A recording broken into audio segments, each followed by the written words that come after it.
आज की short analysis में हम डिस्कस करेंगे शंकारा बिल्डिंग प्रोडक्ट्स स्टॉक के ऊपर। दोस्तों ये स्टॉक अगर आप देखो तो जुलाई 2024 से करेक्शन के अंदर चल रहा है। मोटा मोटी देखो तो दोस्तों स्टॉक ने पूरे 4 महीने यानी पूरा एक क्वार्टर स्टॉक ने करेक्शन में बिता दिया। और उसमें भी दोस्तों अगर आप देखो तो स्टॉक ने दोनों तरह का करेक्शन दिया, प्राइस वाइज टाइम वाइज दोनों। प्राइस वाइज करेक्शन के अंदर स्टॉक काफ़ी हद तक डाउन साइड करेक्ट हुआ, डीप डाउन साइड करेक्शन हुआ। और टाइम वाइज करेक्शन के अंदर स्टॉक ने साइडवे कंसोलिडेशन किया, एक रेंज बनाया, एक स्ट्रॉन्ग बेस बनाकर अल्टीमेटली उसको ब्रेकआउट किया है। और दोस्तों ये स्टॉक के अंदर अगर आप देखो तो यहाँ पर एक बहुत बड़ी डाउनवर्ड स्लोपिंग पैरेलल चैनल थी जो एक स्ट्रॉन्ग रेजिस्टेंस का काम कर रही थी। अल्टीमेटली स्टॉक ने उसको हाई वॉल्यूम के साथ ब्रेकआउट किया है। यहाँ पर करेक्शन कंप्लीट के कंफर्मेशन मिले हैं, पॉजिटिव क्लियर डाइवर्शन मिला है और एक रिवर्सल चार्ट पैटर्न मिली है, जिसके तहत ये स्टॉक करंट लेवल से अपसाइड में 12 से 14%, 12 to 14% अपसाइड रनअप के लिए रेडी है। लेकिन दोस्तों इसमें कोई भी हमारी बाय सेल होल्ड रिकमेंडेशन नहीं है, ये प्योरली एजुकेशन पर्पस से मैं अपना पॉइंट ऑफ व्यू आप लोगों के सामने शेयर कर रहा हूँ। कोई भी पोजीशन लेने से पहले अपने फाइनेंशियल एडवाइज़र को ज़रूर कंसल्ट कर लेना। फ्रेंड्स आप लोग देख सकते हो कि ये वो टॉप था जहाँ से करेक्शन स्टार्ट हुआ था और यहाँ से कुछ इस तरह से downward sloping parallel channel stock के अंदर बनी थी। और जब तक स्टॉक ये डाउनवर्ड स्लोपिंग पैरेलल चैनल में था, स्टॉक के अंदर प्राइस वाइज करेक्शन कंटिन्यू रहा और यहाँ पर back to back lower lows hit हुए। दोस्तों अगर आप देखो तो फर्स्ट लोअर लोज यहाँ हिट हुआ, सेकंड लोअर लोज यहाँ पर हिट हुआ, थर्ड लोअर लोज यहाँ हिट हुआ, फोर्थ लोअर लोज, फिफ्थ और दोस्तों लास्ट लोअर लोज यहाँ पर हिट हुआ। और जैसे ही दोस्तों ये downward sloping parallel channel upside में ब्रेकआउट हुई, इसने मल्टीपल हायर हाइज को ब्रेक करके उसके above high volume sustain closing देकर कंफर्म कर दिया करेक्शन कंप्लीटेड। यहाँ पर दोस्तों हमें दो बड़ी चीज़ एक साथ हमें मिली फ्रेंड्स। पहले तो इसने डाउनवर्ड स्लोपिंग पैरेलल चैनल को अपसाइड में ब्रेक किया, जिसके वजह से दोस्तों ये जो स्ट्रेट डाउन साइड फॉल आ रहा था प्राइस वाइज करेक्शन का, अल्टीमेटली वो रुक गया। इसके अंदर जो back to back lower lows hit हो रहे थे दोस्तों, वो यहाँ पर शिफ्ट हो गए हायर हाइज में। जो कंटिन्यू लोअर लोज हीट होने की जो चेन बनी हुई थी उसे तोड़कर उसके अगेंस्ट में first time higher highs register हुआ क्लोजिंग बेसिस पे, जो हमें कंफर्म करता है कि स्टॉक के अंदर बॉटम लग गई है, करेक्शन कंप्लीटेड और ट्रेंड इसका चेंज हो चुका है। करेक्शन का ट्रेंड बाई साइड की तरफ शिफ्ट हो चुका है। अनलेस एंड अनटिल यहाँ पर कोई नया लोअर लोज ना मिले या फिर पुराने लोअर लोज के नीचे क्लोजिंग ना मिले, तब तक हम यही मानकर चलेंगे कि यहाँ पर बॉटम लग गई है और करेक्शन कंप्लीटेड। और दोस्तों बात कर लेते हैं अभी डाइवर्शन का।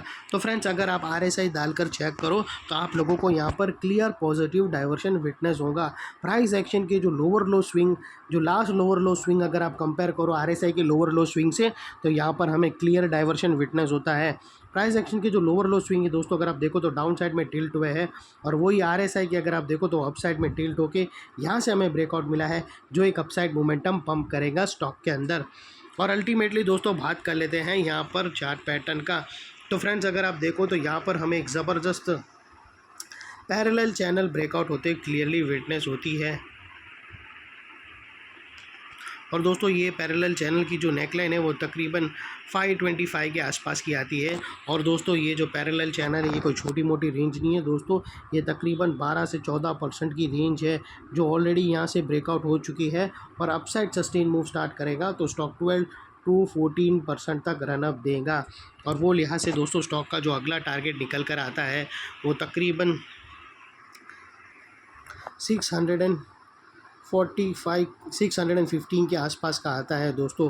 अगर वो कैलकुलेट करो तो 12 से 14% के बीच में आता है नेकलाइन से। और यहाँ पर कुछ रेजिस्टेंस है जो ये स्टॉक फेस करेगा टारगेट से पहले, जिसको हम ब्लू में कर देते हैं। और दोस्तों बात कर लेते हैं स्टॉप लॉस की। तो यहाँ पर फर्स्ट ब्रेकआउट कैंडल के लो के नीचे क्लोजिंग बेसिस पे आप स्टॉप लॉस नहीं रख सकते हो, क्योंकि वो फर्स्ट ब्रेकआउट कैंडल बहुत ही बड़ी कैंडल है। अगर वो रखोगे तो आपका रिस्क टू रिवॉर्ड रेशियो इनफेवरेबल हो जाएगा, गड़बड़ हो जाएगा अगर आपका रिस्क टू रिवॉर्ड रेशियो। तो उसको फेवरेबल करने के लिए दोस्तों यहाँ पर बेस्ट ऑप्शन है आप ATR की हेल्प लो अपने एडवाइज़र को पूछकर।